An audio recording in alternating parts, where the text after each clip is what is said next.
Hello and welcome to another episode of Versus. I'm Tim Bolin, and I am, as always, a massive nerd. Now, as you can see, I am not alone here. I have a very special guest, Miss Holly Swinyaard. Now, they are a pop culture author, cosplay enthusiast, someone who I ran into at it Think was it was a Brighton. UK, yeah, it was a Brighton Yeah. comic convention, which I'd never done. It's my first one in England, and I've been to a few that size back home in the States, so I was kind of knew what to expect, and I was glad I went. I met a bunch of interesting people, a few others who I will have on here in the future, so we can get to know more people as time goes on. But until then, here we are. Um, Hi. Thank you very much. How are you doing today? I'm good. Yeah, no, I'm okay. We had a bit of a chat. I didn't sleep very well, but I'm okay now. It's fine. Nobody sleeps well these days Yeah. anymore, so it's totally fine. So, you are a cosplay enthusiast and pop culture author. You have a publication called the Cosplay Journal, if I'm not mistaken, hmm if I got that right. Yes. No, that's right. Um, and I'm assuming the cosplay and everything came first. Does that sound about right? Yes. Yeah. Yeah. By quite a margin, really. I would imagine usually you do one Yeah. way longer and then you start to write about it. So tell me how you first kind of got the cosplay bug. What got you interested in Oh, doing that? so I must have been about, I want to say 15, 16, a baby. Yeah, Very young. And I'd always been into comics. My dad brought me up on like Asterix and Tintin and all that kind of stuff. sure. He'd loved those as a kid. And I have dyslexia. And so actually it was a really good way to get me to read. And I kind of really got into it. And then I got into all the UK comics like the Beano and all that sort of stuff. And then about, I want to say about 13, 14, I discovered that Sonic the Hedgehog was a thing and had comics. Excellent. Sure did. And then also the manga and anime and the Japanese stuff. Because it was kind of they were showing like things like Sailor Moon and Cardcaptor Sakura and stuff was and obviously Pokemon, Digimon, all that kind of stuff was on TV at the time. And I got really into it and I was like, oh, this is cool. And I Yeah. found that there were books. So I kind of started reading them and then my local Waterstones bookshop was running like an event run by I want to say Tokyo Pop, the publisher, Sure, where it was sure. essentially like a little mini convention that they did in one evening where they had like vendors and people there to, you could talk to and all this stuff. They had panels and they had a cosplay competition. And I had never encountered this before, ever. Fun. I mean, I loved kind of dressing up on Halloween and stuff. Not that that was a particularly big thing in the UK, but I wanted it to be a big I thing was, in the I was UK gonna because I say loved the I don't idea. remember that being big here. Like No, I'm it I'm a wasn't. huge Halloween fan. I went Yeah. all out. So I'm glad that it hmm at least exists over here. But go on, sorry. It did, yeah. Fancy dress parties, all that kind of stuff. I was like, yeah, I want to do that. Like my aunt had made me and my cousin's Teenage Mutant Ninja Turtle costumes and stuff like that. So, Me too. we were nerds. We were nerds. I Yeah. kind of like grew up on all that kind of stuff. And yeah, I went to this thing and I was like, oh, dressing up. There's dressing up. What is this? Oh my God, this is amazing. Nice. And I started talking to a few people about it who were doing the cosplay and they were like, "Oh, we're going to the London Comic Con in like a few weeks. You should come with us." And I was like, "There's a Comic Con? I thought that was just in America. Oh my gosh, like that's so cool." So this would have been MCM Sure. back in the day when everyone just called it Expo, just Yeah. Expo. Um, and somehow my parents let me go with these people I just met. Oh, Turns out we were all local, so they did know their parents. Like they knew who that's good. these That's children good. were. Not just go off with some And strangers. You'll be fine. yeah, exactly. And they were all a little bit older than me, so they must have been 16, 17, 18. And apparently that's trustworthy to take your child to London for the Yeah, day. yeah. Um, and so literally I made a costume in about 2 weeks, like really badly, couldn't really sew or anything like that. Like just, I'd never, I could do a bit, but nothing major. Yeah. And I made a version like Riku from Final Fantasy X 2, but Sure. kind of the Kingdom Hearts 2 version where she's like a little cute version. Yeah. Yeah. Yeah. And so I kind of made that with a friend, and the two of us went along with these other people who we met, some of whom I'm still friends with to this day. That's Like awesome. literally one of them was sending me pictures of his baby yesterday. Nice. So, we're still really good friends. Um, and yeah, that was it. I went and it was amazing and You got I the got the bug. bug. Yeah. I really did. And then I was like, I want to go to all of everything I can get to. And so I was at like every MCM from in like May's and October's. for years, and then I found out, there were loads of other Comic Cons around the country and started going to those. Um, Nice. sorry, I got involved in like the UK comic scene a bit. Started like hanging out with like writers and things like that, and that's sort of the rest is history. I got really into it, and I wanted to get as good as I could get. Um, or at least, I enjoy sewing, I enjoy creating, and so for Yeah. me, it's not necessarily about being perfect and making the best thing. It's more about like doing something that I really enjoy doing to a degree that I find pleasing, if that Yeah. makes sense. Like I hold myself to a standard and I want to push myself because I enjoy doing that. I Like mean, that's everybody, not necessarily exactly, it's not for yeah, everyone. That's not how everyone wants to do it, but it's how I enjoy doing it. So it's great fun. But yeah, like I've been doing it for 15 years now, that's which is awesome. terrifying when I actually say it Yeah, out right. loud. That's Um, awesome. but yeah, about 5 years ago, me and some friends were like, "Oh, we want to like show what the UK cosplay community is actually like. There isn't really a magazine for it in the UK." Like there was some kind of conversations about one happening, and there wasn't really anything. And so we went, "Oh, why don't we do it? We'll set up the journal." And it kind of wasn't. It was a magazine to start with, and now it's more of a book, like Sure. coffee table Yeah, I saw a publication. copy of it. Yeah.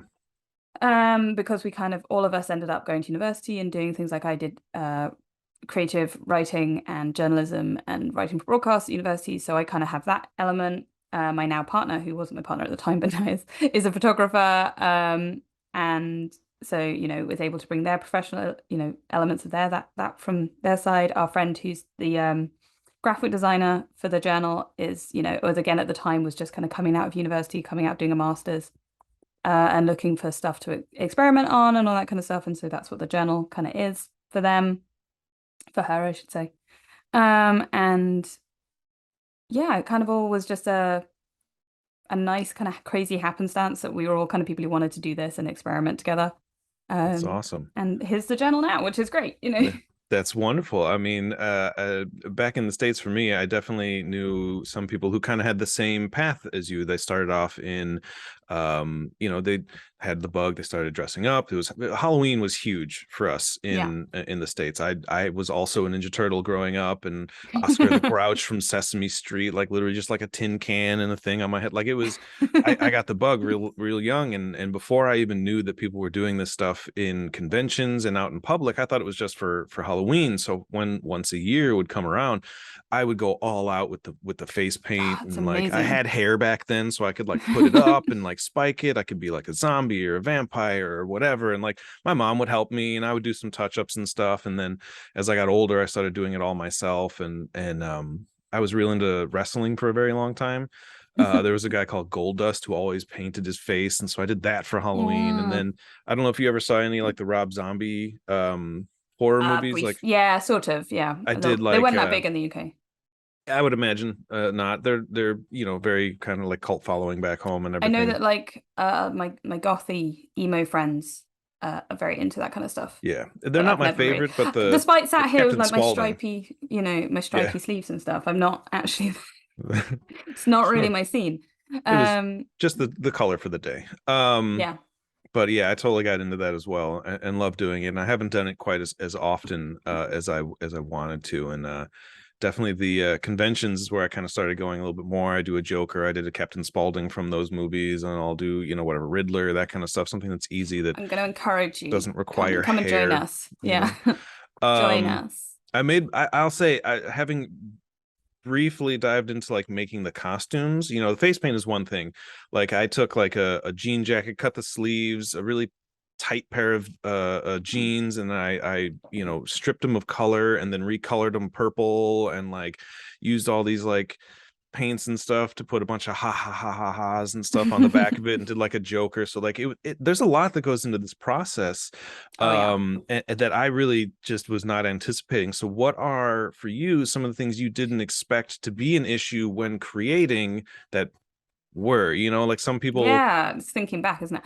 I think the mold thing that things, I don't know. yeah, I think the thing I wasn't really expecting, particularly because I started when I was like 15 and I didn't really learn so properly until I was maybe 17, 18, and I kind of was like, I really need to, yeah, was the sheer amount of actual practical knowledge you need to make something look good. And you can definitely get away with like, I think that there's a huge amount you can get away with by modifying stuff you can buy, like you said, there's that kind of stuff. But there are just some things that don't exist. And I think little naive brain me, age like 15, was like, oh yeah, I'm sure this thing must exist because like I've seen people have it. And I didn't think they made it, you Yeah. know. So I think that was like one of the first things that really hit me was like, how do I get these odd things? Like I very much started my journey in like the Final Fantasy, Kingdom Hearts, kind of those sort of video games, obviously. And Sure. so I was like, where do I get these? Where do I get a gunblade? Where do I get a big key? All this sort Yeah. of stuff. Like, turns out you can buy them at conventions. They are expensive. Very.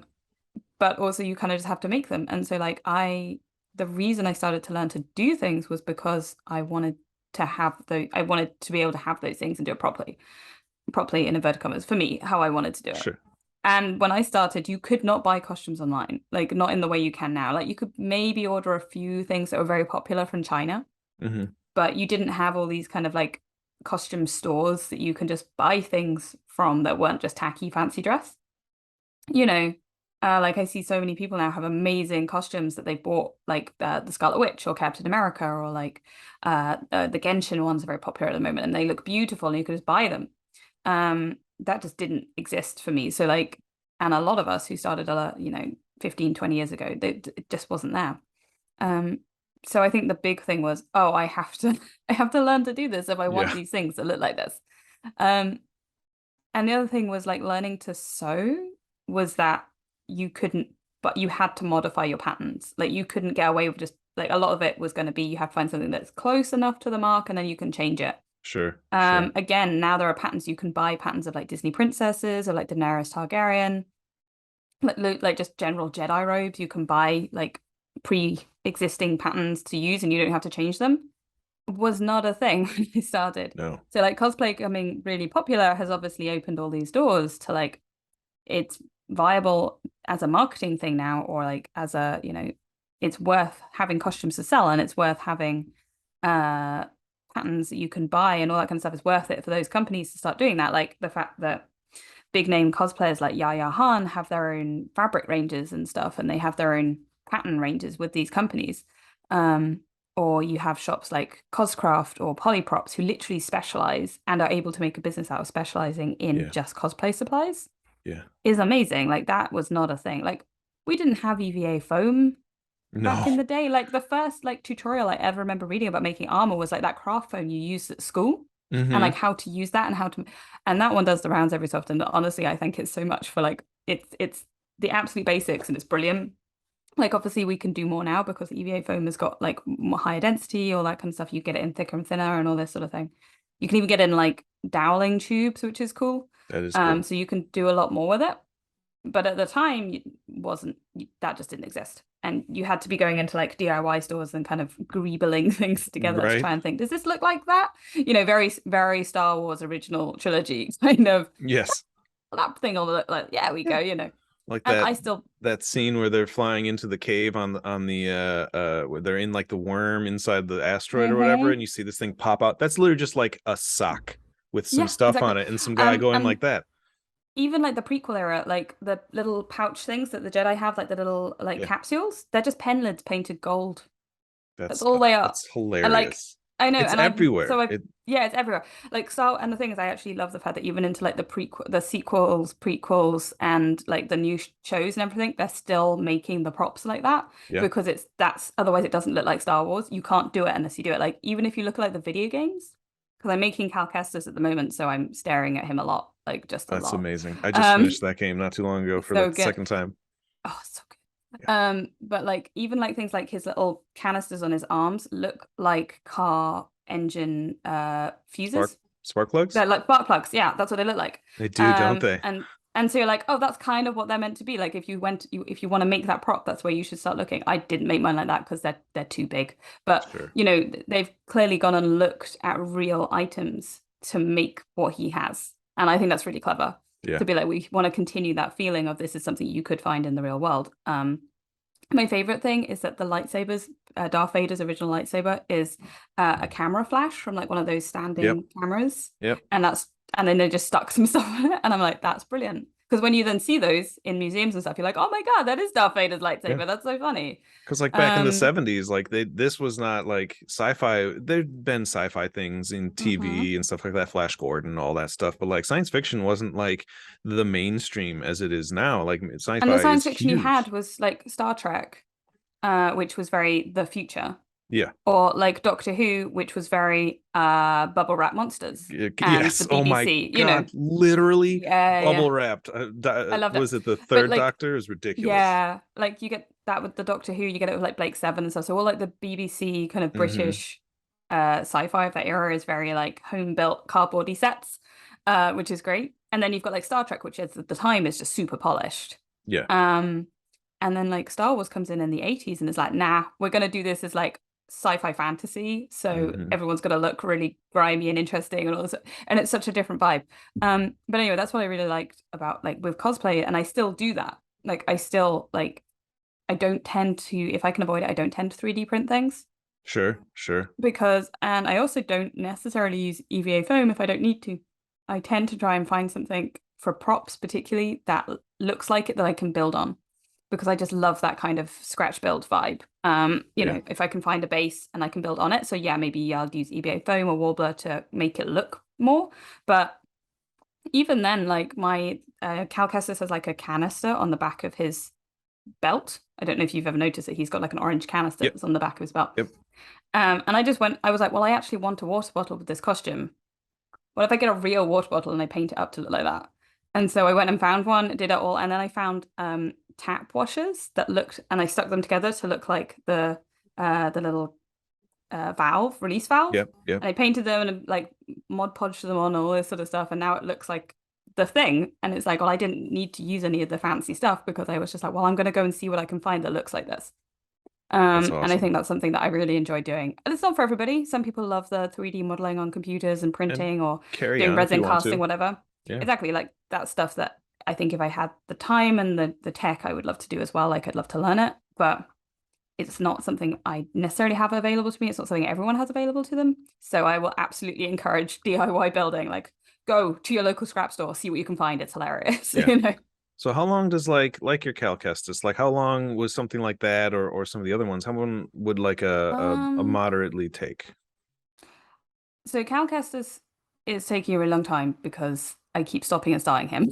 Sure. Um, But like because he's for time a put comp in, not yeah. just like Time put three in, let's months, but see. like, I would say probably for me, I'm looking at maybe 200 hours. okay. I mean, that's manageable. For like a regular build. I think when I'm doing like a competition build, because I've just started going back to like competitive cosplay, because again, for me, that's something I really enjoy. Yeah, I'd probably be looking more like maybe 500-600 hours on a sure. costume, just for the sheer amount of like detail that goes into Yeah, them, and like often there's a lot of making sure because I make my own patterns as well, so it's like making sure the patterns fit and they work and doing all right. that kind of takes time and the research as well. I think people don't necessarily realize how much research there is at the beginning to be Oh like, yeah. what does this character look like from as many angles as I can find? I'm pretty sure I put like a good 40 hours into just finding images of Cal Kestis from all these different angles. Yeah, that Like, takes a long time. Unless you're like yeah, screenshotting with video capture on a really nice computer, then it's like, yeah, you yeah, got to exactly. find someone else that's done all that. And I think thankfully there's a lot of groups out there for characters and all this sort of stuff. And again, one of the things that people have started to realize, particularly video game companies, is that and animation companies, is that people want to cosplay these characters, so they release Yeah, they do. uh turnarounds Hmm. that you can use. So like literally yesterday, because my brain does not stop, I was like, do you know what would be really fun cosplay if I did the new version of Freddy Fazbear from Five Nights at Freddy's, but Sure. inspired by David Bowie. That would be awesome. Like Ooh, make a David Bowie suit that looks like that character. Like proper Ziggy Stardust stuff. I'm all Um, for it. and so I was like looking at 3D turnarounds of the bear to be like, what do your back look like? What colors are where? You That's know, I awesome. need to know for my suit. There's Whether that some costume gets made, but I don't know. there's some game companies and other companies that actually put out patterns. Like I play Hmm. a lot of like Borderlands games and all that stuff. And Gearbox for a bunch of their different releases will just be like, here's your patterns. Like Yeah, this is what you can do. Like they'll give you everything and they're like, we it's encourage you to awesome. dress up, Yeah. which is super cool. Um And I think And also a lot of independent companies, I think people don't realize if you kind of email them and have a chat, they're likely to send you that stuff. yeah, it's Like free if you're publicity. saying I want like exactly for them. Like if you say I want to cosplay this character from your game, from your comic, whatever, the likelihood is they'll go, cool, here's the designs. You can like we've got them. Have a Yeah, look. yeah, And as long as you promise you're not going to steal it, which to be honest is kind of you're not. yeah, Um, yeah. you know, Um, then you're good. And I think people should reach out more. Like even people like a friend of mine just finished making, well, not finished, is in the process of finishing sure. Is it ever really Sansa. done? No. Yeah, exactly. Sansa from the end of the last series of Game of Thrones, the Queen of the North dress, Sure. Yeah, yeah. That's a good with one. the breastplate. It's really beautiful. And she's just been making that. And it's taken her 3 years, I think, to make the whole thing on and Wow. off. And but she got in touch with the embroidery designer, the woman who did all of the stuff for that costume, and she was Wow. just like, "Yeah, I can send you the pictures. Absolutely, that's awesome. Go have a go. I want to see you try it because like these people, they want you to try. They want to see. They That's want to awesome. encourage people to do crafts. They want to encourage people to be creative. And I think that's one of the things that people don't necessarily realize. Like obviously, like Disney and stuff like that, you're probably not gonna, Probably you not. know, They're but very like close with their IP. exactly. But you'd be surprised. People are pretty like if there's people working on set and stuff like that and the film's out, they're not under an NDA anymore. Like people are pretty willing to be like, oh, I can at least tell you how that particular bit is made because Sure. it's not telling you the whole secret, but I can maybe tell you how a cuff was made for something or like what it actually looks like underneath because there aren't any shots of it. Yeah. And as long as you don't go around like going, oh, I've got the secrets. Be subtle about it, be careful, like talk about it with, you know, like literally just don't go and spread it around online. Right. You Right. can get a lot of like Be I'm probably good gonna get in about it. trouble for it'd be good. I'm probably gonna get in trouble for saying that. But No. don't go and like mither. So don't be like me with people. Like don't do that. Sure. If people are gonna get back to you, they'll get back to you. You don't need to poke them, you No. know. No. Don't do People don't that. like that. But Um, you'd s- be surprised how many people want to share and talk about stuff and actually they want to encourage you. So that's why we're here because yeah. I want to encourage other people to do all the things, even if Hmm. I'm not doing them myself. So what's like one of the biggest builds? Because I know you mentioned working with like EVA foam and that kind of stuff. Like, have you Like built like physically big? something? Yeah, like something Uh that's like armor yeah. wise and something So like I that. don't really do armor. I'm doing my first armor build at the moment. It's like it's not really something I do. Sorry, just moving things so I wonder if I can get in the box. Can get in the box. Me and my partner are making Echo and Tech from the Bad Batch at the moment. That's awesome. So this is all 3D printed. That's so Um, cool. I am never doing a max 3D print build ever again. It would just be horrendous. Sure, sure. It's very It, time it, consuming. yeah, it's very time consuming if anything goes wrong. Get back in the box, please. Uh, if anything goes wrong, you have to print the whole thing again. It's That's expensive personally too. for That me, it's stuff's an not expensive cheap. process. Yeah. So like it's been really fun and we've learned a lot. And like I said, it's learning about 3D modeling, all that kind of stuff. And we've got Sure. friends who've been helping us. So that's been great. But I think I'd go back. I think I'd stick with EVA foam and Yeah. foam builds Yeah. and go back to my nice fabric builds in the corner. Like it's weird because for me, I don't do the big builds. Like my big builds are ones where they're like very technically detailed sewing Sure. work.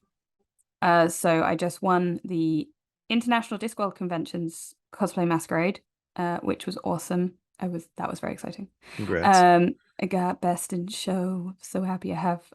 And that costume, I think I've remade parts of it and been working on it on and off for 4 years. Yeah, Nice.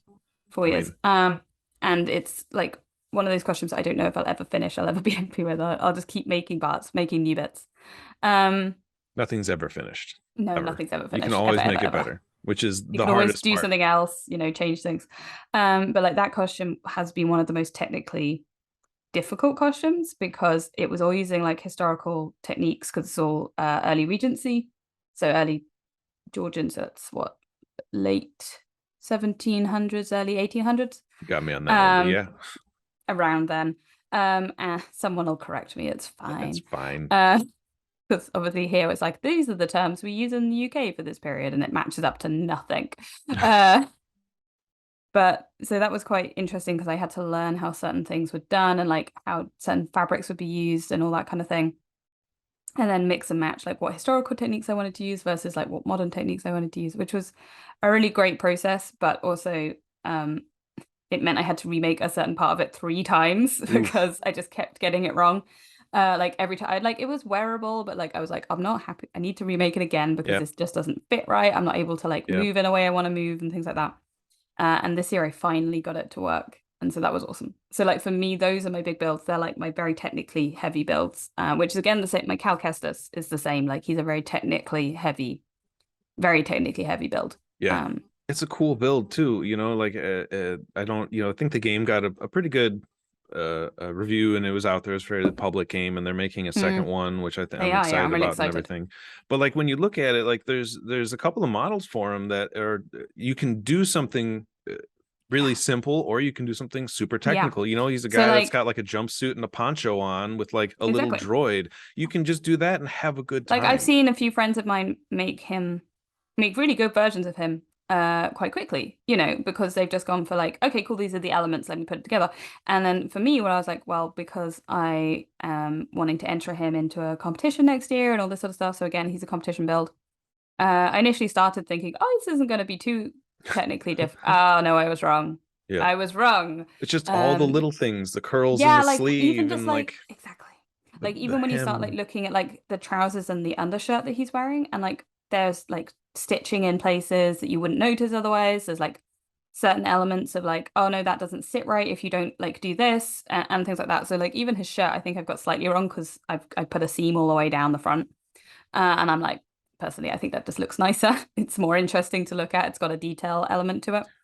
And he's got So I'm multiple leaving. costumes in game, so you can kind of do Exactly. your own I can be flair like, to it. this is fine.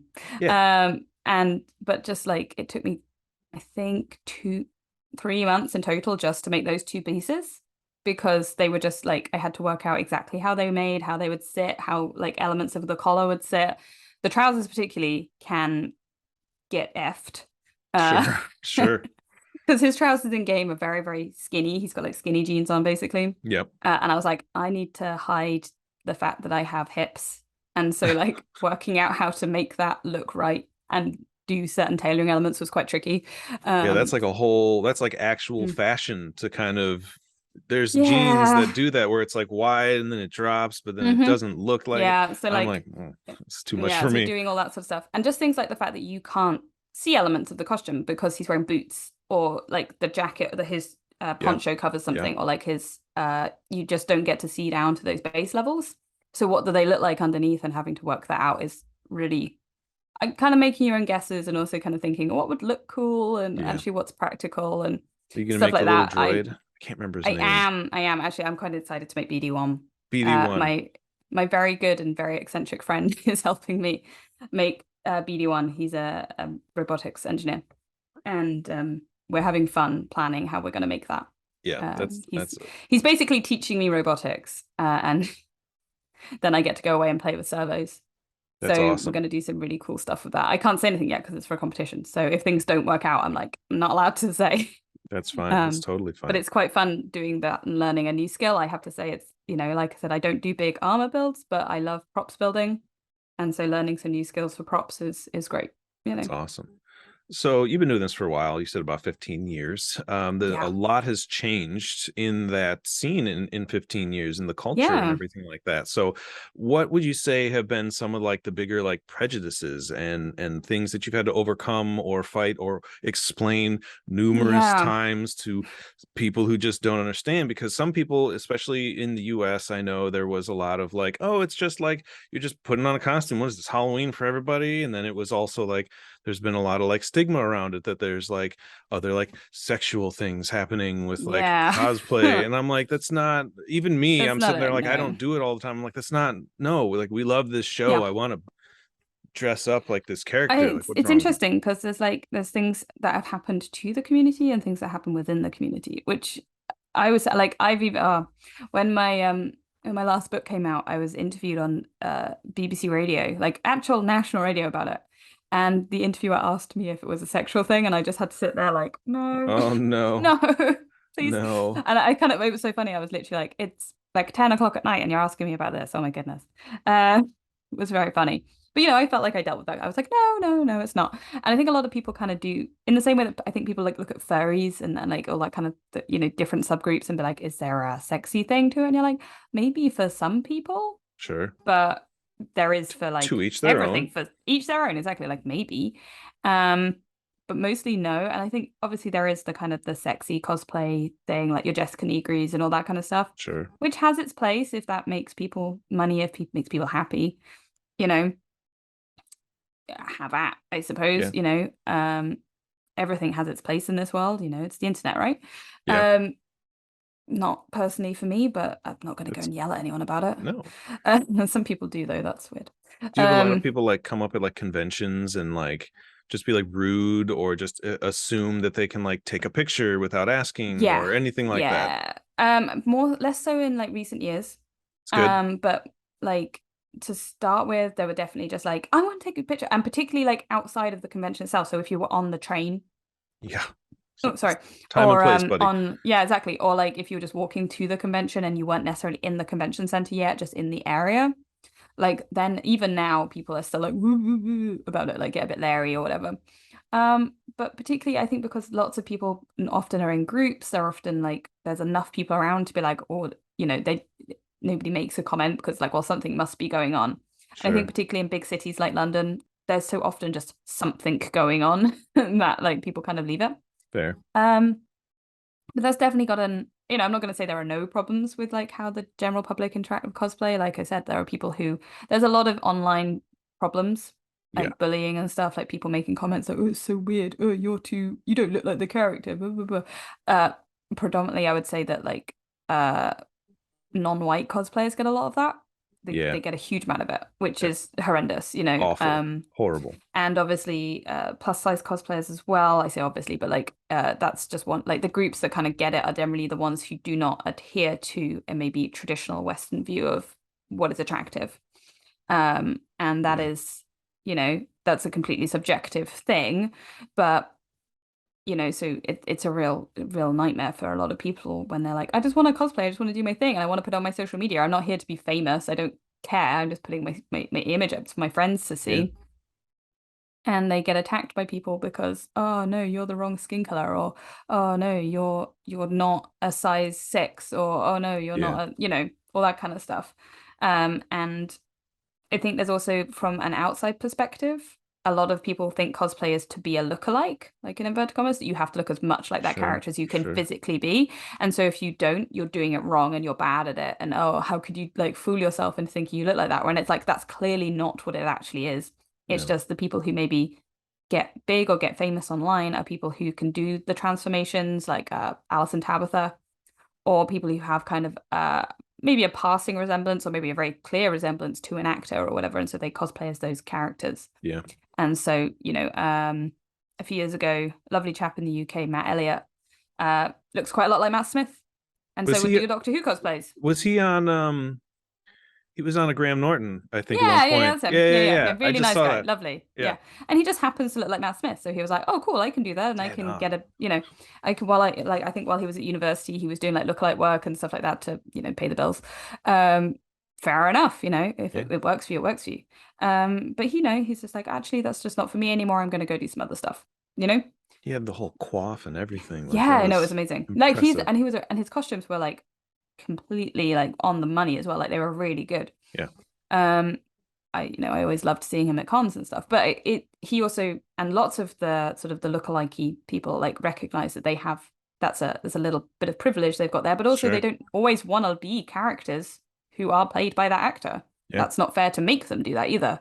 Um, so yeah, no, there's a lot of kind of that I think comes from the outside where people are like, um, they put their external pressures onto the cosplay community because there is sort of this online social media, you can interact with it, you can become a fan of cosplayers Hmm. kind of thing, as much as you can become a fan of any kind of online celebrity.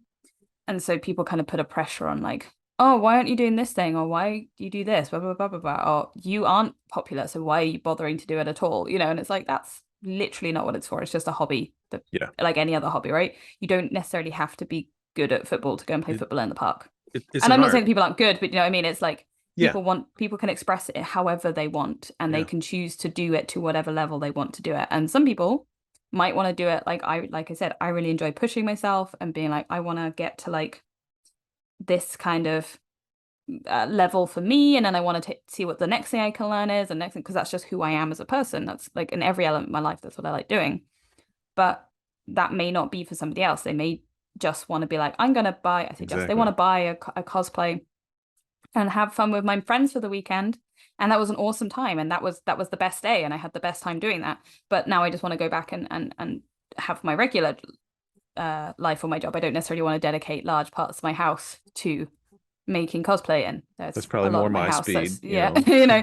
there's a lot of my house that has cosplay in it. Sure. And some people like that, and then you can go from every bit, that's a spectrum, right? You go every bit in between. And I wouldn't even say I'm at like the top end of that spectrum with like the level to which I push my builds, because firstly, I don't have the space, I don't have the money, and I have a job, so I don't have the Sure. time either. Sure. But for some Yeah. people, it becomes their job. Like, they become, I'm going to put it in inverted commas, professional cosplayers. They become costume makers in one way or another. Yeah. So, like Yaya Han, like Jessica Nigri, all that kind of stuff. Those people who are very, very famous online, who are using that online platform to create a job for themselves, and Kamui And that cosplay, works. like those kind of people, and good for them. They've done the work. And I think a lot of people don't really realize that actually a huge amount of work goes into being in that position and maintaining that position either. Oh yeah, It's it's a full-time it gig. It's more hmm more than just a 9 to 5 for some people, especially, social media has become its own hmm industry, and not just for the people that like are behind the scenes like making the platforms, but like, even doing this, like people who do podcasts, people who do stream, and like those are 24-hour jobs. You're streaming, you're making your content, you're building a Yeah, costume, you're doing whatever, and you're it's all the time. You don't marketing switch off. yourself, and it's Exactly. there's you don't always Um, have a whole team to do it, which is no, you don't. Like, I props mean, to even from that. my point of view as a writer, like I don't have a whole team to do everything for me. If I want to promote my books, if I want to promote anything I've written, if I want to do any kind of events where I talk about stuff, I have to do all that work. Like I don't Hmm. necessarily have a massive team behind me doing it. Um, hopefully in the future, when, you build up a portfolio of work and all that stuff, I've only really been active as a writer for, I want to say 4 years. So, Sure. I'm doing pretty well. What kind of stuff other than the publication? I mean, including the publication, like what So kind of yeah, the stuff do you journal write? we set up 5 years ago. So yeah, that really only came out 4 years ago. I've written a lot for like magazines and newspapers and stuff like that, online content, predominantly about pop culture. Sure. But I just kind of found journalism, like fast-paced journalism, didn't fit me. Like it just, I can't handle it, which is, you know. It's fine. So I write prose now, and I'm doing prose nonfiction. At the moment, I've written 2 books that are about cosplay, history of cosplay, and like the social elements of it, getting involved in the community, which It's was awesome. amazing. I was headhunted to write those, which was very nice. What are the Um, na- what are the names of those books? that is a guide to film and TV cosplay and a guide to manga, no, anime, manga, and video game cosplay. Where can we get TV and those? cosplay you can get them anywhere. You can get them on Awesome. Amazon, preferably not, but you can get them in Waterstones, Barnes and Noble, local bookshops, Double H Barnes and Noble Smith's, The still here? Wordery. Yes, in London. I don't know. But like most good, most I would say most bookshops, to be honest, you can order it through, and online retailers as well, which is very cool. Good. And I'm writing a book about fandom culture at the moment, which will be coming Oh, out, I want to say next spring, as long as I meet my deadlines. it's always been an interesting Yeah. topic, because when I started going, I wrote a comic book poorly, very poorly, many years ago. I started doing conventions. That was like how I was introduced to them. Was I think my first one I got to go see as just a normal person, and then the following year, or not even, it was the same year, Chicago had 2 of them, and so I would go, and I was behind the scenes. I was behind a table. I was selling. I was promoting myself, kind of like how we met. And it's a whole different um beast. I forgot my point, like mid sentence right there. Oh, but like the culture is so different than people expect, and there's a lot of like, it's getting better. Well, it's not. I would say that I want it to get better. I think I'm kidding myself Yeah. to say that there's less toxic fandom. But there is definitely a lot of toxic Yeah. fandom out there. I It's mean, been a really interesting, yeah. look at It's like what been a really happened with interesting topic to write to. Oh, sorry. Star Wars. What's her name? Yeah. I Oh, can't with remember her name. Kelly Marie Chan. Yes, That was and awful. and then when the latest in Obi-Wan Kenobi, Oh, she yeah. played the. Moses. I talked about it on one Moses, of I've my. forgotten her surname. Yes. But it's like Uh there's just so Reva. much. Yeah, there's just so much hate, and it's because a lot of people see their own, they project themselves into the characters, and if they see someone Yeah. that is not like themselves, they immediately shut off and they're like, no, that's not right, this is ridiculous. And a lot of it stems Yeah. from, like internal racism, it turns from sexism, fashion, just like whatever it may be, and it's And I think awful. it's been really interesting, like I said, researching into this because actually, as you know, there's a lot of that internalized stuff, but I also think that there's a huge amount of emotional connection, Sure. and people have that emotional connection to a thing. And I think often we get emotionally connected to it when we're children, Hmm. and so we don't necessarily develop what those emotions are. So a lot of people Point. maybe have a connection to something through their parent or through an older sibling and all that kind of stuff, and that is the point of connection for them. So if you watch Star Wars with your dad or whatever, you're going to have it that that's your thing you do with your dad. And so I think people are still almost, and this is going to, I don't mean this to sound patronizing, but it's almost like a childlike attachment to that. And it's not developed into an adult attachment. Whereas, like, find that things that I'm a fan of as an adult, I have a very different kind of, as much as I might It's have the same true. level of, I love this thing, it's a very different emotional connection because I'm able to be like, oh, I am an adult. Whereas, like, with things that I was a fan of as a child, I kind of have to be like, I need to step away from this because if I disagree with you, I'm going to explode. It's a very Because my interesting connection to point. it is still that connection of a child.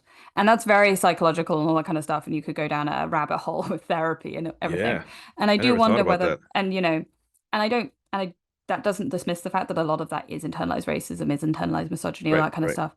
But the way that people react to that means they don't analyze that that's what that is. They just react with, this is my thing that I like, and I liked it as a kid, and you can't touch it. It's that thing of people talking about, oh, you're ruining my childhood and all that kind of stuff because it's an emotional I never, childlike I never connection. understood that. Like, how can No, you? it doesn't. Your It's still childhood is there. still in the past. Yeah, It's there. You can't exactly. change how you And I, felt as a kid. You it, can change how you feel as an adult, but that exactly. I think it takes a lot of work to ridiculous. kind of reanalyze that, to be like, hang on, my reaction, to be self-aware enough to go, oh, wait, no, why am I reacting like this? Is That's something that a lot of interesting. people, and I think because everything's hard and the world's difficult, people don't necessarily, they want to just enjoy their lives. They want to go and walk their dog. They want to do their job and all that kind of stuff. And they want to enjoy their fandom. And if something gets difficult in fandom, I think people react in a kind of more emotional way to that. And this is not to disregard anything. It's more just like thoughts that I've had through writing this Yeah. book that almost everybody I've spoken to, from academics through to people who run fan communities, through to people who like I spoke to people who set up like Archive of Our Own and all this sort of stuff. Like I've done a really big spectrum of different kind of fans and people involved in fandom. And the one thing that it always comes back to is this emotional connection to things of like, this is part of me. I've made it part of me through my love for it. And that's a difficult thing to maybe talk about, like quite how deeply ingrained certain things are in us. Sure. Like I'm Sure. literally sat here and like I put a TIE fighter background on because I love Star Wars so much. We've talked about Star Wars, we talked Yeah. about Cal Kestis, all that kind of stuff. But I didn't come to Star Wars until I was an adult. Like I Sure. didn't watch them really. Like I watched the first, like I watched Phantom Menace when I was a kid with my dad and my mum. But like they weren't really Star Wars people. So like we watched Buffy and Star Trek and Doctor Who. And then I watched Star Wars as an adult, and my partner's really into Star Wars, so it's become a thing that I connect to as an adult, which means that I have a very different. Whereas, okay, so like Star Wars for me is like an adult thing. Like it's from that sounds really weird, but you know what I mean? It's like Yeah. I Yeah. connect to it in a way where I'm like I'm able to analyze it and I'm able to like I've made comments to people where I'm like, look, I love Star Wars, but like none of the films apart from Rogue One are actually that good. Like they're That's a great, they're very really good. interesting point that you'd said. One of my co-hosts, GJC327, check him out. Mm, He is like that's his least favorite movie of all that's really time. I interesting. know. And I so like mean, I think the everything thing he is puts it's like everything up category, against Rogue yeah. One, and it's really entertaining. I think from a point of view of somebody who writes and has studied a lot of scripts and all that kind of stuff, I'm like, actually, like as a film, it's a good film. Yeah, You can't I liked necessarily it. disregard that. I had a good Like it time. actually it goes in, it does all the things that a film should do. But it's not necessarily a Star Wars film. And so I can kind of Right. see that maybe that's the dichotomy there. That's That if you like Star Wars, that this Star Wars, like so me as like as somebody who's like I hadn't really watched these until I was 20, it's like cool, this one thing here, this is a really good film, but maybe these ones are great and really enjoyable, but they're not necessarily good. Like I've had arguments with people about the fact that the original trilogy isn't even necessarily good. Like, I'm Ooh, like, it's fun and enjoyable, and ooh. I'm not saying I don't Okay. like them, and I'm saying that people should like them. People should watch If them and enjoy them and all that kind of stuff. But if you break there is them an argument for down, pacing, you yeah, know? if you break them down, those last two movies make you could tear them apart. Yeah. Like it's a Yeah, job, and which is but the fine. thing is it doesn't matter because I'm people still enjoy it, gonna and love that's all that them. matters, you know. Yeah, Like the original Ghostbusters film, also not necessarily a particularly good or well-paced movie, but it's still great, you know, it's still a I will good love it. film. And that's kind of what you were talking about. Like I grew up with that. That's one of my grow up like kid films. Mm, Like I've watched it. It came out like the same year I was born. love So within a Ghostbusters. few years I started watching it. Mm, My cousin and I have like a if you see it, well, not that anybody watches live television anymore, but if you see it on TV, you would just stop and finish and watch the yeah, movie and that was it. And exactly. like but you can look Like at my it. 10th birthday was a Ghostbusters birthday party. Oh my God, Like, we're just you like know, best I love friends it. now, so it's fine. Yeah. Um, And so like for me, like I love Ghostbusters, and obviously you love Ghostbusters, and we tried to show it to my friend's husband who'd never seen it, and he was like, "This is not a good movie." Like as an adult, he was like, "No," and we were like, "It's fair enough, but you can leave. We're gonna finish watching yeah, it. like Like I don't you care. can Like go." it's fine. I'm not going Um, to yell at you, but please exactly, let me love my thing. That was my big exactly, thing on a lot of stuff is just let people love the things they love. Like if you don't exactly. think something's good, that's fine. That's your opinion. But Yeah, like you it's don't need to get people mad who are about it. like this is a good movie or this Mm, is a bad movie. I'm like, no, that's your opinion, like on what yeah, you feel it is. You can say I didn't like exactly. the movie, and that's a lot of what like we do in the other podcast, which is just breaking down movies and shows and then we go into Yeah. nostalgia and stuff like that and so going from But that's things what I think like I mean about like the child connection. It's a nostalgia yeah, connection, right? That's it. So like my big fandom as a kid growing up was Lord of the Rings. sure, Loved it. Like love completely it, obsessed. Like obsessed. Like I have Lord of the Rings tattoos and stuff now. Like it's like my big thing. it's And awesome. so I'm a bit nervous about Rings of Power. I'm still gonna watch it, Yeah, but I'm a bit nervous because I'm like, is and this I gonna be good or not? I don't know, and I've talked about it before. These types of things like prequels and that kind of stuff really aren't necessarily geared towards like hardcore fans. Some Yeah, of it will be. Anytime you have like a movie or a screen adaptation, it's mostly going to try and a grab for new fans, which is wonderful. exactly. And like it's more like I love Lord of the Rings. I wasn't a huge fan of the Hobbit films. I never read any of the Lord of the Rings Mm, books, but I can respect them. Yeah, I didn't like the Hobbit, but like for this show, like I'm excited because it's more yeah, lore into the world. Like I exactly. don't know Like what's I happening. So kind of feel like with The Hobbit, The Hobbit is my favorite book of all time ever. Just sure. it is. And the Lord of the Rings books are they're fine. Lots of Tolkien fans are now going to come and stab me. But The Hobbit is almost like one of those perfect things. Like just as a book, as far as I'm concerned. And there's definitely again there's that emotional connection to my dad and him reading me it and Right, all that right. kind of stuff. And I actually don't hate the films. Like I can sit and watch the Hobbit films because there's elements of it that are so perfect to the book that I can almost forgive the rest of it for those elements. To Sure. be like, this is perfect. This bit you've done here is so perfect. That like the bit where Bilbo climbs out over Mirkwood and all the butterflies kind of fly off and he sees the Lonely Mountain is so exactly what I saw in my head when I read that bit in the book.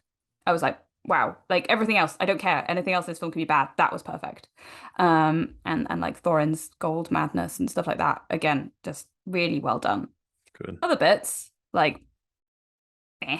Like But then at the same time, I Legolas. kind of, yeah, why was he there? A Is it? cameo would have been fine. Like Yeah. we know he must have been there. The cameo would be funny, but did we need that whole plot line? No, the answer is To no. make it three movies, Um, yes, but no. yeah, but like bits that additions that aren't in the book that I liked are the exploration of going and finding Sauron as the necromancer because that's literally a throwaway line in the book of the necromancer and you're like who the hell is that and that's it's never explained like and there's whole bits in the book where it's like and then 6 months later they were all best buddies which you What? can't do in a film you can just be No. like oh yeah okay yeah for a children's book yes you can but you can't necessarily do that in a movie you have to explain how they went from A to B um but it's just like that kind of stuff. I did enjoy those editions because it's more Middle Earth. Like you said, it's more lore, it's more Yeah. stuff. It's Galadriel being a badass. I'm into that. That's great.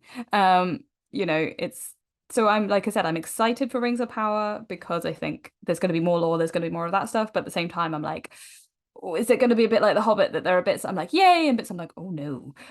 That's I that's coming think out soon too, isn't it? Isn't it in it like is a week or two? tomorrow. Tomorrow? Tomorrow. I am so Yeah. behind. I was supposed to be doing like Friends a of mine were at the premiere on, I want to say yesterday, day before Tuesday. Yeah, Tuesday. Yeah. Um, which Well, it's was I going up was not against jealous about at all. what's it called? The The House of the Game of Dragon, Thrones. which Yeah. is like a whole nother fandom that became just completely, and like you said, it was something that was my point that I've made in the past, is like with Game of Thrones specifically, that's something that like people, they invested in for almost 10 years, you know, Mm. and they were like, this is my Sunday night, period. Like, Yeah. I'm going to watch Game of Thrones, I'm going to love these characters. Some seasons are great, some seasons are not. The ending was And that sort of show doesn't come bad, along but very often, you know? That yeah, thing where it's coming out weekly and you're yeah, not binging it and it's a big event and it's been going on for years. You know, literally, I would say I started watching it when I was at university and it finished like what, 2, 3 years ago now? Before 2019, I think. lockdown. Yeah, yeah. So before lockdown. 20, yeah. Um, and like, so that's like 10, you're right, it is like And 10 just, years. and everyone got so mad at that Yeah. ending.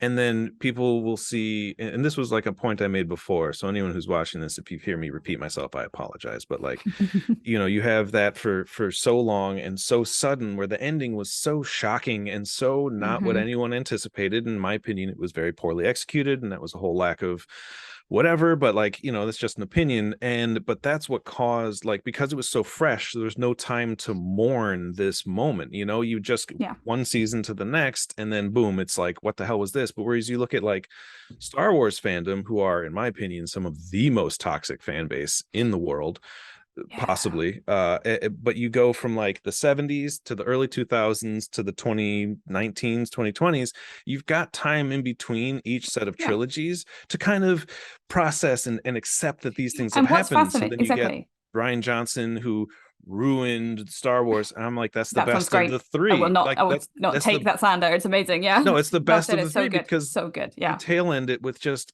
Yeah. you tail end it with episode 4 and episode 6. I'm like, you didn't do anything to anyway. But like, the Yeah. reason that people continue to watch Star Wars is because A, it's ingrained into their childhood, and B, it's something they've been able to process over the past Exactly. And I 40 think years. what was fascinating was seeing the reaction to the Kenobi show, was Yeah, how excited the kids who grew up with the prequels were to see these characters again. Like, there's the that's who it's Anakin for. fandom has just come Yeah, back. You're like, oh, okay. And like, both you and Hayden were like, it's amazing to finally be accepted into this, because the adults who saw it all the time, who were making comments about how much they hated the prequels and all this sort of stuff, and making like the people in the prequels feel bad about it, aren't there anymore. It's no, the kids who grew up with those films who are and now that's the watching target them audience. That's and who are it's like, for. exactly. I think that's the other thing, is that people forget, particularly with Star Wars, They're it kids is for kids.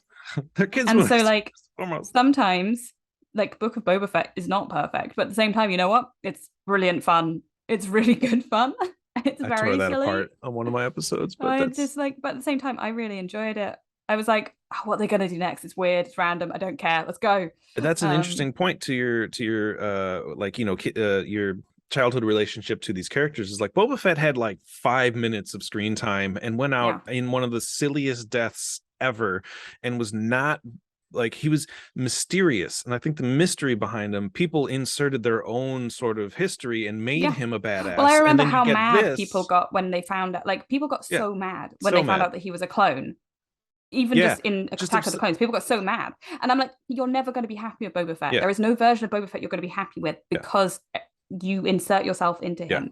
And actually, I don't care, because I love Tamura Morrison. I will watch everything with Tamura Morrison, I'm and all I think for he's an it. amazing actor. Yeah, And so I'm here like, please give me 3 million Tamura Morrisons you're doing right. things. Let's go. You're right. How many shows can he be in? Because there's so many of him. Yeah. Which is just great.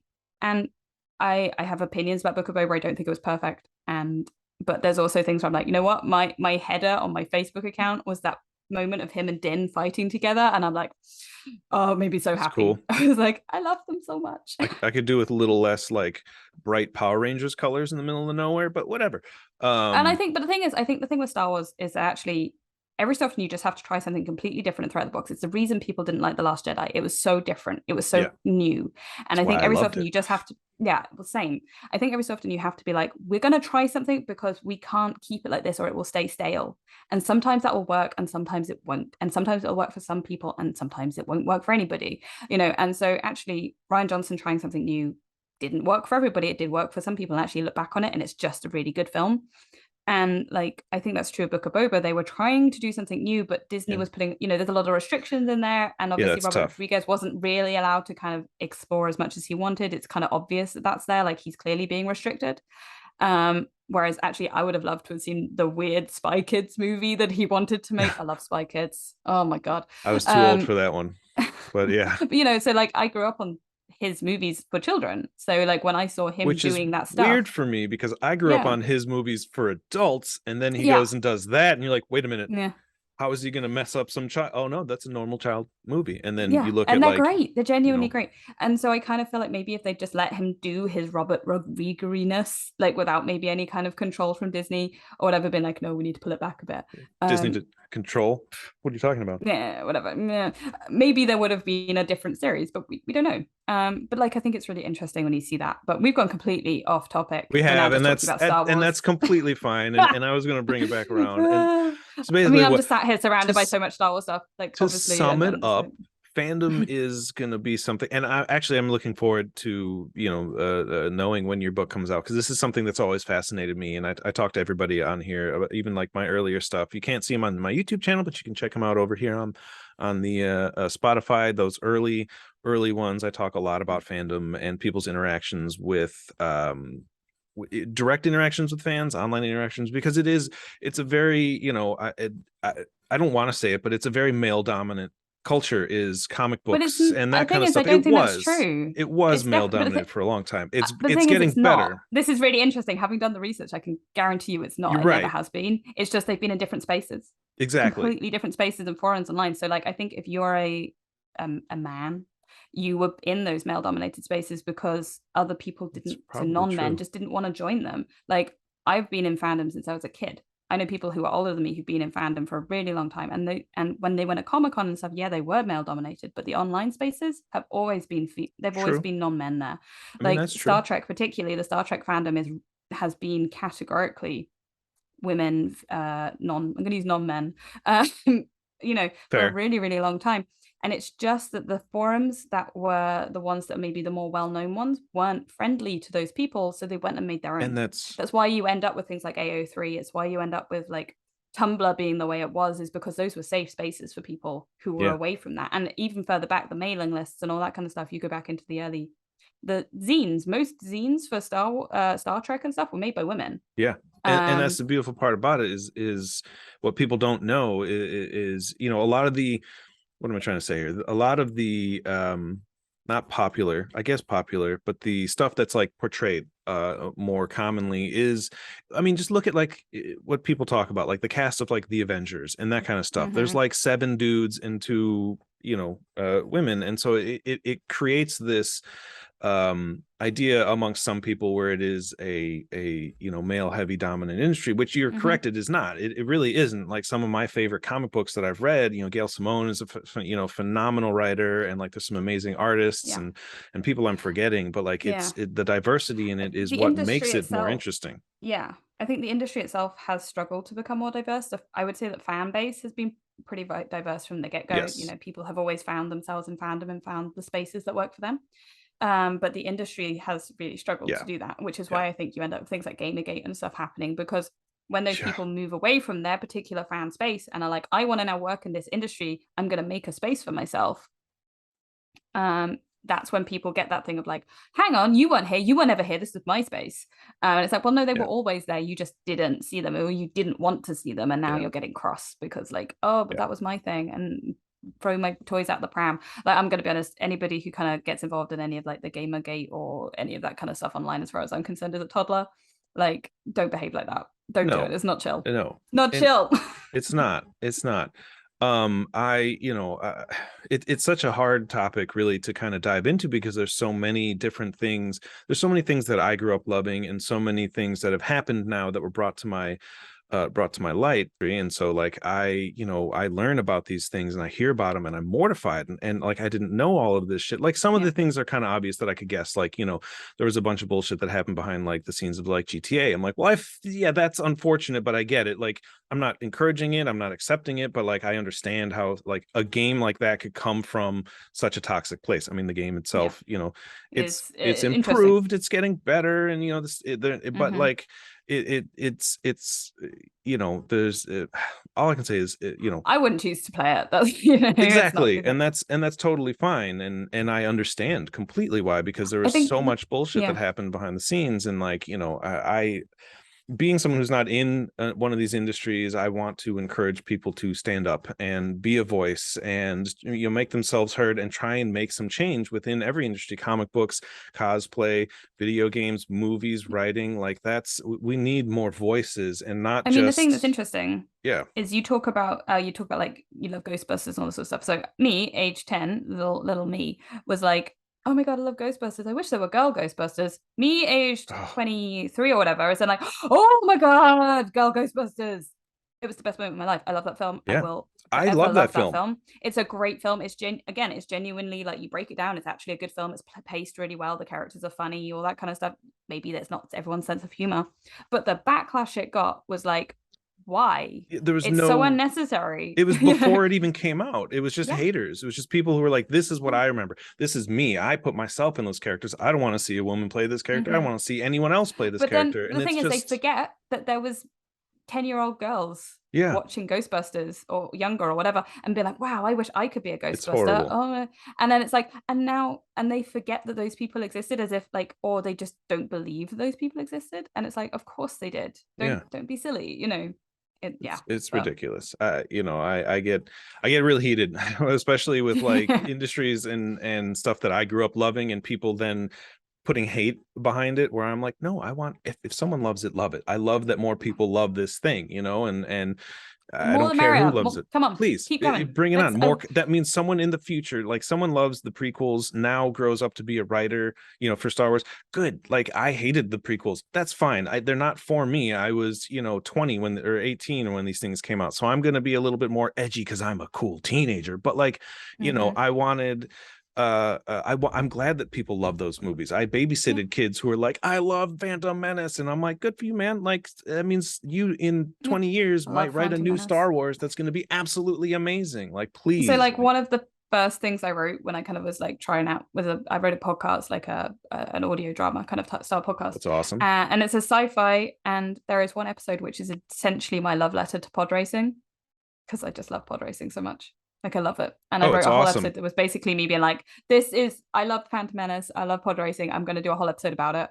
Like my that own version that of it. Nintendo 64 game was amazing, and it's some of So the good. coolest scenes ever to see, like Mm. that pod race from Mm. from Phantom Menace. That's awesome. Yeah. Like there's a lot of parts of that movie, and if you really break down the original prequels, if we're going to go into this real quick, the story itself is cool. It's a really Yeah. interesting, fascinating story. I think the execution of it, for me Well, it's why I personally, really like the Clone Wars TV show, because then it kind of gives you gives you the stretches it. Yeah, yeah. yeah. Also, Captain Rex exists, and that's great. Uh, Good point. I Good don't point. have a bias towards clones at all. We've had this conversation. Yeah. um I love them all. I have I don't know if you can see it on the thing. So I have this is my it's Clone Wars tattoo. awesome. So there's Clone Force 99, and then like Ahsoka's fulcrum symbol, and then the J guys for What Rex at the what bottom. an awesome character in Ahsoka. I need to finish all of Yeah. them. I haven't finished all of them, but that's I'm watching 7,000 things. I'm reviewing things Yeah. on my podcast. I just can't keep things straight. It used to be But a she's time when it was awesome. I like love her. when you would watch some like 6 different shows at once because they came out every week, and you could Hmm. spread them out. And now it's like with binging and Yeah. Netflix, it's like, okay, I'm gonna watch this for Like 4 days straight, and then you're like, I I have to yeah, process. It's everything. nuts. It's so difficult. I actually have to say, as much as like I have issues with how Disney Plus operates, the fact that they release things weekly is great, because it means I can be like, Fantastic. this is my day where I watch. Like this morning, Yeah. I was like, I couldn't sleep, so I sat and watched She-Hulk when it came out. I was like, cool, there we go. That's great. I'm going to enjoy Oh my god, watching it's She-Hulk. Thursday, isn't it? Yeah, it's Thursday. Ooh, I'm Uh, excited. and just stuff like that. And I'm kind of glad that like Rings of Power is going to be doing weekly as well, because it means that I can have my Friday will be Rings of Power, and Yeah. then Andor will be on one day or something like that. So they'll be. I'm kind of enjoying that I'm getting my nerdy shows on those. It's this day, so that show's on. Well, then you can like sit there and talk about it too. You can process it with Exactly. your friends and be like, Think "Oh, about what it. happened this week? Oh, let's talk about that. Mm-hmm. Oh, that was cool. What's going to happen next?" As opposed to like, Yeah. "Here we go, here we go, here we go, here we go." Like I'm binging, I'm re-binging Doctor Who at the moment, and I love binging Doctor Who, and I love binging my shows. I do, I really do. If it's something I'm really interested in, I want to watch it all. Like I watched Jack Reacher, which I know not everybody wants Amazon Prime. I get it, but I think that was an amazing show, and it was worth a binge because it wasn't like a super Mm. in-depth Game of Thrones, but like there's things that you can do for like a binge, and there's things that I think Yeah. deserve the time to digest and process and talk about. And I think most things, And I kind of love Marvel the and that fact kind that of stuff. a lot of weirdly, there's like now big fandoms for things like Taskmaster, like the game show. I don't know if you've ever watched it. It's very I've funny. seen a lot of clips, and I Yeah. caught a couple of episodes myself. Yeah. I do So enjoy like that. there's a big fandom for that. And I think part of that is because it's a like something that comes out weekly where you can really engage with these Hmm. people and you kind of get, there is a certain level of like character work because, obviously the presenters are playing sort of stylized versions of themselves and Hmm. like that kind of thing. And I find it really interesting that actually a lot of shows that are weekly shows end up getting a bigger, more intense, Oh yeah. I don't mean intense, but more kind of invested fan base because I people mean, get excited for the new series coming out and they know they're going to then have 12 weeks of everybody interacting with it. And that's really interesting to like, I would say that I've not seen that kind of excitement about maybe a binging Netflix show anytime like recently because, I think the oh, well, biggest it's, thing is it has to be good. Like Stranger Things, I think took is oh, the only yeah. exception. Stranger Yeah. Things has a huge fan base and people love it. I love it. And Forgot it about that. it created that kind of frenzy, it was a great Mm, show. But then you look at things like, which is interesting with like a Game of Thrones or House of the Dragon, like you're right, like those things tend to last longer in people's minds than like some hmm. binged show. I can talk about Jack Reacher all I want. The amount of people that watch that versus the amount of people that are going to tune in every week for House of the Dragon or the Lord of the Rings Rings of Power, it's going to Yeah, be a very vast different number, and that's just I because I think so. think you're right. I mean, plus Yeah. marketing and everything. Okay, we could And go I, on yeah, forever. we fandom it's my favorite topic. It is. It Obviously, I'm really writing a is. book about it. Yes, and look, and honestly, when your book comes out, I would love to have you back on and talk about it more, because this is a topic I've been wanting to really dive into a lot more, and haven't had a complete opportunity to. So, I'm going to do my usual. Where can people find you? How can they see you? What's your Uh, online so presence? my online presence is mostly on Instagram, Sure, because which is wonderful. during I the follow you. pandemic, yeah, during the pandemic, my brain went, I can't cope with social media, and I got rid of most of it. It's fine. So I don't have Twitter anymore, and I don't have TikTok. But on Instagram, I'm LILISTPRINCE, which is LILIST, and then Prince, all one word. I will put a link in the Yeah, comments so because if I anybody realize wants it's to one of those follow. dumb things that nobody knows how to spell. Sure. Lil. Um, When you write Lil, it's Lil, and people yeah, and don't know how then to do it. ist, yeah, Yeah. because I'm the smallest one. No, um, that's mostly where I'm active, and I do post in my stories relatively frequently about what I'm doing, or even if I don't update other things. Awesome. You can find the cosplay journal on everything. So that's probably the best place. Like that's not strictly me, that's like the whole team, but Sure. the cosplay journal is on Instagram at the cosplay journal, on Twitter just at cosplay journal. And we do have TikTok, but we don't really update it and because Yeah. we're old. Yeah, I'm the Um same way. I don't do much Twitter, but I have it over here, so check it out. yeah. Um, So that's the best place to find it. And then our website is www.thecosplayjournal.com. Super easy. awesome. Um, and we've got blogs going up. We're not, again, it's not necessarily super frequent because it's all volunteer led. So like we're all grassroots, and so when stuff happens when it happens. But there's some really interesting things on there if you want to read about the cosplay community and Yeah. any kind of things to do with diversity in the community and stuff like that. That's all up there. We have some really cool blogs, and you can get the journal itself there, but only currently in digital format because we're re-editing the first 4 editions into a new format because we've redone the covers and stuff. So that's just Cool. at the moment, but you can still get them. They're just ebooks right now. Awesome. Definitely everybody go check them out. Follow all the socials. I definitely encourage reading the books and checking out all of your the Oh cosplay yeah, there are journals. links to the like my books are on that website as well, or you could just, like I said, find them in like Waterstones or anywhere. So Awesome. Um check them out. Make sure to like and follow everything. If you've liked what we've done, make sure to like and follow the Modern Nerd with all of my socials right Yeah. here. We'll be bringing in more interviews. I look forward to doing this, and I look forward to having you back on, more to discuss books, because again, a good conversation goes off the rails, and we went off the Yeah. rails several times. So I really enjoyed having you on here, and I really look forward to bringing you back. It's been Otherwise, great. Thank you for having me. it's a pleasure. And as always, I have been the Modern Nerd, and thank you for watching.